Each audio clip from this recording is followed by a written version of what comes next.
तर आताच एक मोठी घडामोड अशोक चव्हाण यांनी राजीनामा दिला आमदारकीचा काही वेळापूर्वी। मी आपल्याला फार अगोदर सांगत होतो की इलेक्शन जसं जसं येईल तसं तसं अजून राजकारण घडत राहील। बीजेपीने कितीही प्रयत्न केले, ह्याला घ्या त्याला घ्या, ह्याला फोडा त्या पक्षाला फोडा, महाराष्ट्रामध्ये ते सक्सेस होणार नाहीत एवढं मी त्या ठिकाणी सांगतो। तुम्हाला असं का वाटतं की ते का सक्सेस होणार नाही? म्हणजे मानसिकता लोकांची महाराष्ट्रामध्ये, मी आता प्रत्येक लोकसभा मतदारसंघामध्ये 2-2, 3-3 वेळा दौरे केलेले आहेत आणि त्याच्यामुळे लोकांची जी मानसिकता आहे ती मानसिकता समोर आलेली आहे की महाराष्ट्र हा कधीही एवढा वादग्रस्त नव्हता आणि स्टेबल सरकार या ठिकाणी चालत होतं। निकालाच्या संदर्भात त्या दिवशी बोंबाबोंब व्हायची, पण नंतर आलेला निकाल लोक मान्य करायचे आणि 5 वर्ष लोकांची कामं करायची अशी परिस्थिती आहे। पण आता या कालावधीमध्ये पक्ष फोडणं, गोळीबार करणं, धमकवणं हा फार मोठ्या प्रमाणात चाललेला आहे की जे मराठी माणसाच्या मानसिकतेला झेपणारं नाही आणि तो त्याच्याशी सहमत नाही अशी परिस्थिती आहे आणि त्याच्यामुळे तो इलेक्शनची वाट बघतोय हे मला त्या ठिकाणी दिसतंय। काँग्रेसचे 15 ते 16 आमदार भाजपच्या संपर्कात आणि लवकरच प्रवेश होतील अशी देखील चर्चा। ही सुद्धा चर्चा जशी आहे तशी आता दुसरीकडे सुद्धा नजर लागलेली आहे, त्या म्हणजे नार्वेकर 15 तारखेला काय जजमेंट देणार डिस्क्वालिफिकेशनच्या संदर्भातला, तो इथले निर्णय लागलेला आहे। त्याच्यामुळे बीजेपीला असं वाटत असेल की ह्या निर्णयामुळे आपण सेफ होऊ, मला जरा कठीण दिसते परिस्थिती। मोठे नेते बीजेपीमध्ये प्रवेश केला, तुम्हाला वाटत नाही की महाविकास आघाडीला हे मोठा काय? अजिबात नाही। याचं कारण असं आहे की कुठला एखादा व्यक्ती गेला की त्या पक्षाला फार त्रास होतो। मी अनेक वेळा आमच्याकडचे असणारे मंत्री होते ते गेले, आमदार होते ते गेले, पण पक्ष म्हणून असणारा परिणाम झाला नाही। त्यांचे मित्र होते किंवा त्यांच्या जवळचे जे होते तेच फक्त त्या ठिकाणी जात असत, पण पक्ष म्हणून कायम राहतो अशी परिस्थिती आहे। त्याच्यामुळे असणारं एखादं दुसरं जाणं हे शॉक आहे, याच्याबद्दल दुमत नाही, पण त्याच्याने पक्षाला फार परिणाम होतो असं मी त्या ठिकाणी मानत नाही। प्रबळ विरोधी पक्ष म्हणून समोर जे हवे तसं काही दिसत नाहीये। प्रबळ विरोधी पक्ष समोर राहूच नाही असा एकूण प्लॅन दिसतोय भाजपचा आणि त्या दृष्टीनं आधी राष्ट्रवादी फोडण्यात आली, शिवसेना फोडण्यात आली, काँग्रेसचाही मोठा गट भाजपच्या वाटेवर आहे असं दिसतंय। विरोधक जे आहेत ते ताकदीनं उरू नये, कारण ही सगळी मोठी ताकदीचे नेते होते, अजित पवार असतील किंवा एकनाथ शिंदे असतील। एक मोठा वोट शेअर याच्यामुळे डिवाइड होईल असं तुम्हाला वाटत नाही का? कारण ज्याचा परिणाम थेट निवडणुकांमध्ये होईल म्हणून ते मला असं वाटत नाही आहे की वोट शेअरिंगवरती असणारा परिणाम होईल असं मला त्या ठिकाणी दिसतंय। मी असं म्हणेन की लोक हळूहळू त्यांची 70%, 75%, 60%, 75% लोकांनी आपलं मत तयार केलेलं आहे की कोणाला द्यायचं कोणाला द्यायचं नाही, हे मला एकंदरीत त्या ठिकाणी दिसते आणि म्हणून मी असं म्हणतो की त्यांना जे पाहिजे ते होईल असं मला वाटत नाही आहे बीजेपीला। अशोक चव्हाण मुख्यमंत्री पदावरती राहिलेले होते, काँग्रेसच्या महत्त्वाच्या पदांवरती राहिले, आदर्श घोटाळ्यामध्ये सुद्धा त्यांचं नाव आलेलं होतं, मात्र आता ऐनवेळी त्यांनी विधानसभा सदस्यत्व पदाचा राजीनामा दिला आणि त्या पद्धतीने केंद्रीय यंत्रणांची चौकशी सुरू आहेत। याच्या मागे काय राजकारण आहे असं तुम्हाला वाटतं की अशोक चव्हाणांना हा निर्णय घ्यावा लागतो? मी असं अगोदरच म्हणालो की इथला असणारा नरेंद्र मोदी हे रिंगमास्टर आहेत आणि जेवढे इन्क्वायरी खाली असतील आणि आहेत त्यांना तो नाचवणार आहे। मग ते काँग्रेस पक्षामधले असतील, हायेस्ट असेल त्यांनाही तो नाचवणार, जो लोएस्ट असेल त्यालाही तुम्ही नाचवणार। आता कालची एक बातमी तुम्ही सगळ्यांनी असणारं दिली नाही, काल देशभरामध्ये 450 ठिकाणी धाडी घालण्यात आलेली। तो राजकीय नाही आहे, तो नॉन राजकीय आहे. आता ह्या धाडी टाकण्याच्या पाठीमागचं जे कारण आहे त्याचं सगळ्यात मोठं मी असं मानतोय की BJPच्या पायाखालची वाळू घसरलेली आहे. ते कितीही म्हणत असतील की आम्ही 400+ क्रॉस करणार, असं त्यांचं म्हणणं आहे. ते एका भीतीपोटी आहे आणि दुसऱ्या बाजूला भीती निर्माण करण्यासाठी त्या सरळ राजकीय धाडी सुद्धा घालतात, म्हणजे राजकारणाच्या लोकांवरती सुद्धा धाडी घालतात आहेत आणि त्याच प्रमाणात ते सरळ नॉन राजकीय व्यापारी आहेत, ओपिनियन मेकर जे आहेत त्यांच्यावरती सुद्धा धाडी घालता येत आहेत, अशी परिस्थिती आहे.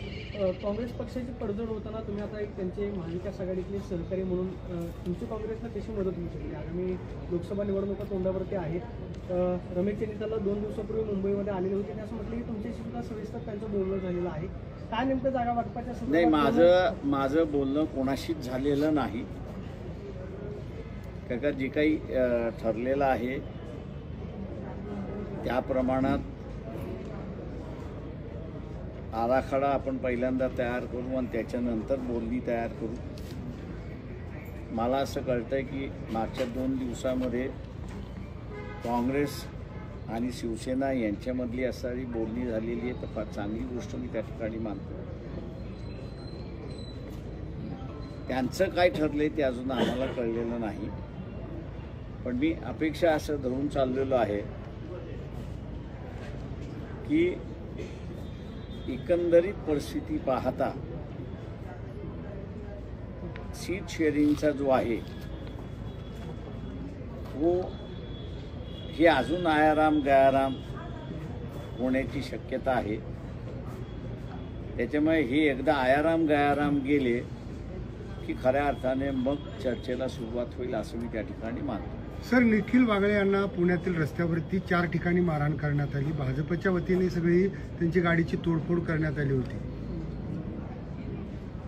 मी तेच म्हणतोय की BJP हे भयग्रस्त झालेली आहे आणि ती भयग्रस्त झाल्यामुळे तिला असणारं भीतीचं वातावरण निर्माण करून भयग्रस्त लोकांना करून आपल्याला जिंकता येतं का, ही त्यांची असणारी स्ट्रॅटेजी आहे.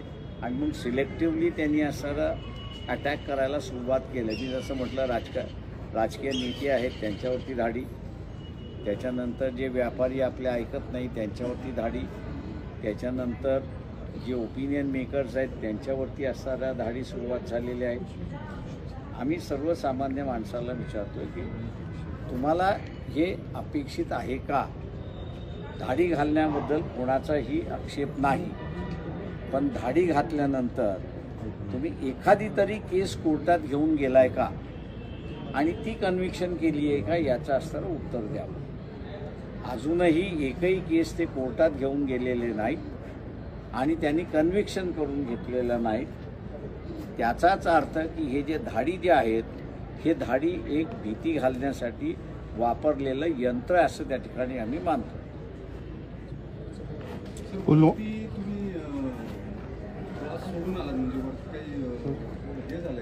मी क्रॉस सोडून आलो याचं कारण असणारं जे आहे सरकारी वकिलांच्या मार्फत सरकार दोषी आहे, माझा आजही आरोप आहे. भीमा कोरेगावची रायट जी आहे ती पोलिसांनी घडवलेली रायट आहे.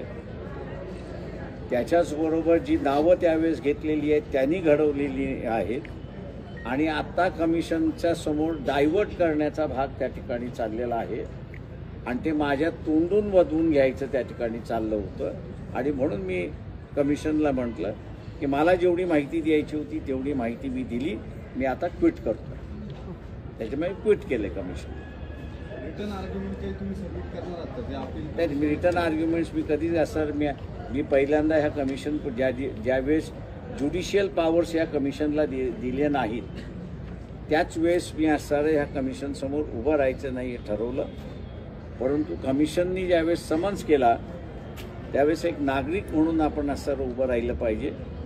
माझं ॲफिडेव्हिट मी असणारं दाखल केलं. मला जे म्हणायचं होतं मी ते त्या ठिकाणी मी मांडलेलं आहे आणि दुर्दैवाने कमिशनकडे पॉवर्स नसल्यामुळे कमिशन हातबळ आहे त्या गोष्टी मागवायला, आणि आता सरकारी वकिलामार्फत प्रयत्न चालला होता की डायव्हर्ट करण्याचा जो भाग आहे या दंगलीच्या इश्यूमध्ये, तिथे मी आज सर थांबलो. सर, पुलवामा अटॅकला उद्या 3 वर्ष पूर्ण होत आहे, त्याबद्दल काय सांगा?